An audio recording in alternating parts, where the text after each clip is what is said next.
Assalamualaikum warahmatullahi wabarakatuh. Shalom, selamat malam. Perkenalkan, nama saya Frans Subacokoy, Prodi Teknik Budidaya Perikanan.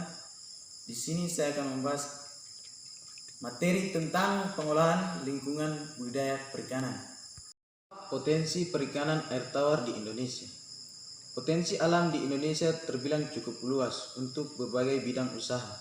Dalam kesempatan ini, mari kita bahas bersama-sama mengenai potensi budidaya ikan air tawar. Berbagai potensi itu didukung dengan kondisi geografi di Indonesia yang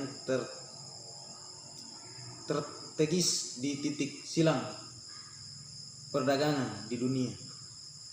Potensi sumber daya perikanan budidaya di Indonesia cukup besar dengan keragaman jenis biota air laut yang bernilai ekonomis memungkinkan untuk budidayakan. Namun pemanfaatan belum dapat dimaksimal sehingga kontribusi sektor perikanan terhadap pembangunan dan perekonomian pada umumnya serta peningkatan taraf hidup masyarakat, hidup petani ikan belum optimal. Dua jenis-jenis yang dikultivan. Di sini ada ikan nila, ikan nilem, ikan mas, ikan tawes, ikan spatsiam, ikan gurami, ikan gabus, ikan betok. Dari sekian banyak ikan air tawar tersebut, jenis ikan gurami, ikan nila, dan ikan mas adalah jenis ikan air tawar yang memiliki potensi besar untuk dikembangkan. Nilai jual yang tinggi, permintaan, serta kebutuhan ikan ini yang terus-menerus ada dapat menjadi pertimbangan akan pentingnya budidaya ikan tersebut.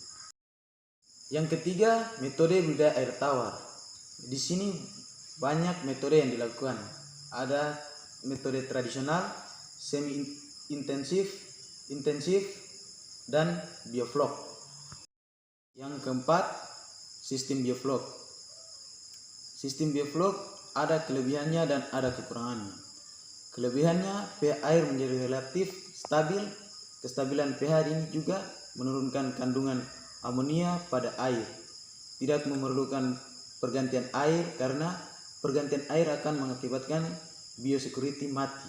Limbah yang ada pada kolam budidaya akan didaur ulang menjadi pakan berprotein tinggi sehingga biaya pembelian pakan dapat diminimalisir. Dan kekurangan sistem bioflok: satu, tidak dapat terapkan pada kolam atau tambak yang bocor atau rempes karena dapat mengancam biosecurity yang ada. Dua, memerlukan aerator yang dapat bekerja terus-menerus sebagai penyuplai oksigen. Tiga, pengamatan air harus dilakukan lebih sering dan teliti demi mencegah timbulnya nitrit dan amonia. 4. Apabila aerasi berhenti, maka akan terjadi pengedapan bahan organik di dasar kolam yang mengakibatkan pH air menurun atau menjadi asam. 5. Yang terakhir, apabila flok terlalu pekat dapat menyebabkan kematian bertahap karena oksigen menjadi rendah. Pentingnya pengolahan lingkungan budidaya dalam mendukung kelangsungan aquaculture yang berkelanjutan. Di sini ada berkelanjutan ekologi, berkelanjutan sosial ekonomi, berkelanjutan komunitas, berkelanjutan kelembagaan. Yang keenam, cara budidaya ikan yang baik dalam segi lingkungan atau lahan. Di sini ada lokasi. Unit usaha budidaya berada pada lingkungan yang sesuai di mana risiko keamanan pangan dari bahan kimiawi, biologis, dan fisika diminimalisir. Ada juga suplai air. Unit usaha budidaya mempunyai sumber air yang baik dan air pasok, terhindar dari sumber polusi. Dan yang berikut, tata letak dan desain. Area usaha budidaya hanya digunakan untuk pembudidaya ikan.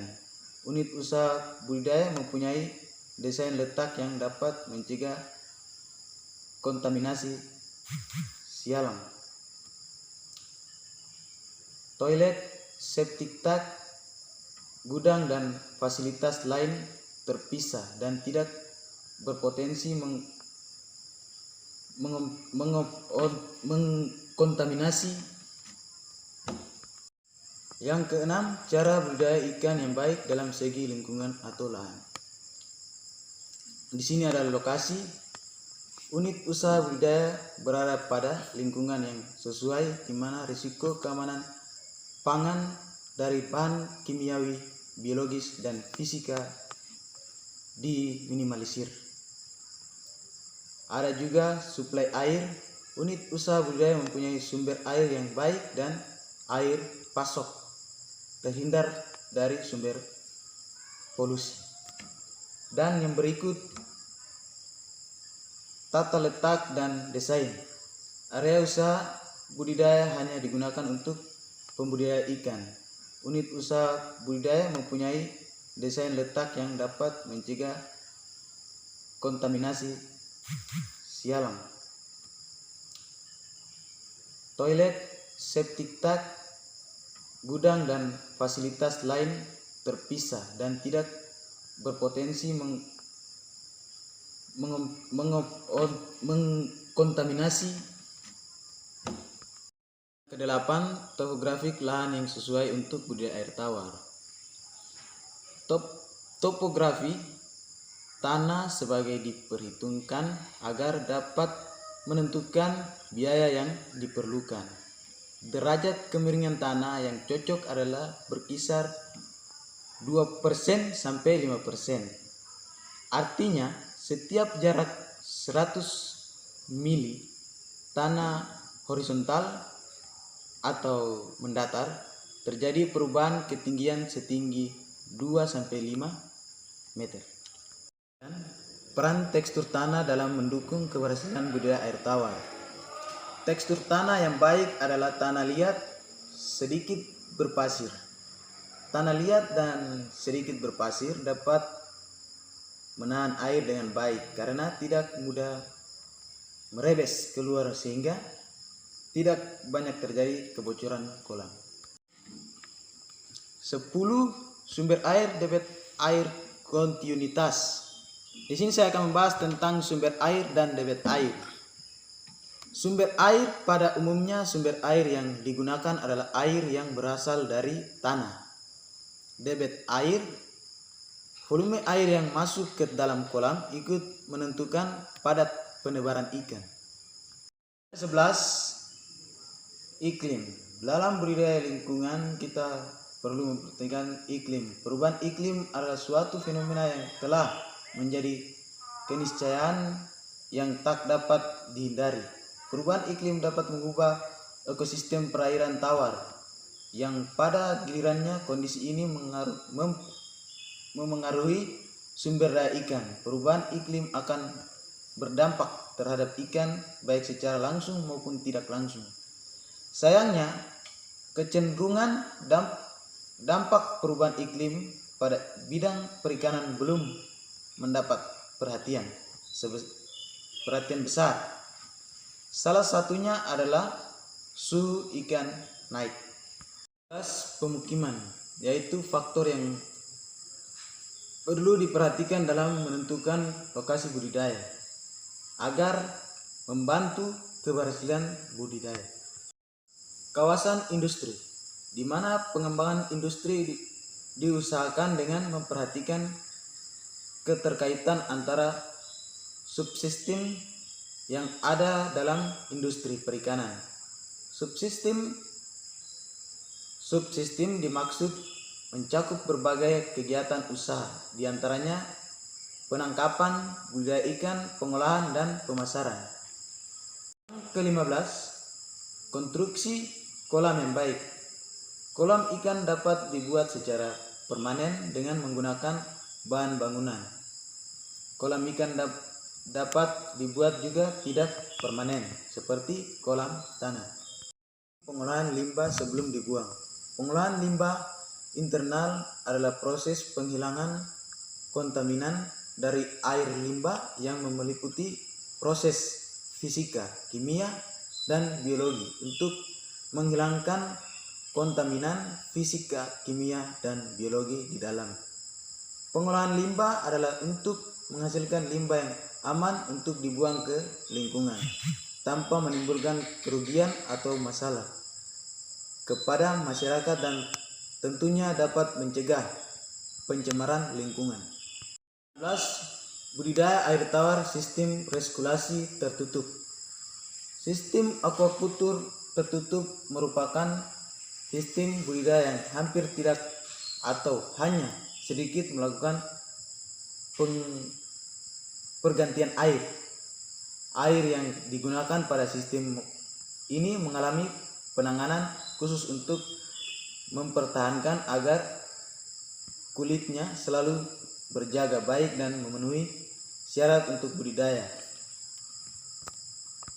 Yang ke-17, kelebihan dan kekurangan sistem resirkulasi tertutup. Kelebihannya, air selalu bersih, kualitas daging ikan terasa nikmat, pertumbuhan ikan cepat, plankton dan pertumbuhan tanaman. Kekurangannya, kurang cocok untuk tempat yang sering mati lampu, biaya listrik, biaya peralatan, modal awal yang cukup besar. Budidaya ikan sistem hidroponik. Aquaponik merupakan sistem pertanian modern yang mengombinasikan antara cara budidaya hidroponik dan aquaculture. Artinya, metode bercocok tanaman tanpa tanah pada hidroponik digabungkan dengan teknik pemeliharaan ikan yang dikembangkan dengan teknik aquaculture. Kelebihan dan kekurangan sistem hidroponik. Kelebihan dapat menghasilkan 2 produk sekaligus dalam satu kali proses produksi. Menghemat lahan, produk pertanian yang dihasilkan berupa organik lebih hemat air. Kekurangan, biaya pembuatan sistem lebih mahal, tergantung dengan ketersediaan listrik, membutuhkan skill khusus sehingga kehidupan ikan dan tanaman tidak terganggu, membutuhkan perawatan ekstra. Yang ke-20 atau yang terakhir, tantangan masa depan budidaya air tawar di Indonesia. Pertumbuhan perikanan budidaya diperlukan dalam rangka memenuhi ketahanan pakan dan gizi dalam masa mendatang, namun merupakan suatu tantangan dalam hal pengolahan dampak terhadap lingkungan hidup. Sekian dan terima kasih. Assalamualaikum warahmatullahi wabarakatuh. Shalom.